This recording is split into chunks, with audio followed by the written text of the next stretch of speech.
হরে কৃষ্ণ। আমাদের মনে সদা সর্বদা একটি প্রশ্ন থাকে যে আমরা হরিনাম করলে আমাদের কি হবে। হ্যাঁ, হরিনাম করলে আমি বলবো মনের আত্মার শান্তি হয়। আর ধর্মগ্রন্থ পাঠ করলে বুদ্ধির বিকাশ ঘটে।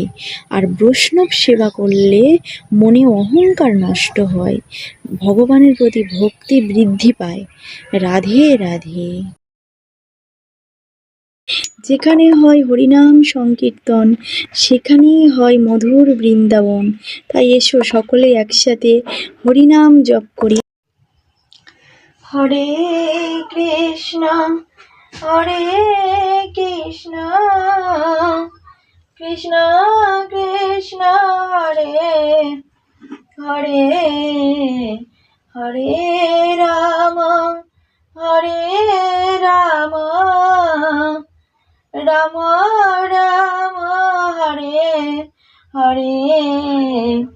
রাধে কৃষ্ণ রাধে কৃষ্ণ কৃষ্ণ কৃষ্ণ রাধে রাধে।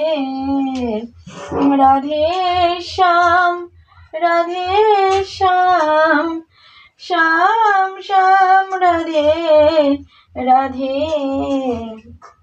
হরে কৃষ্ণ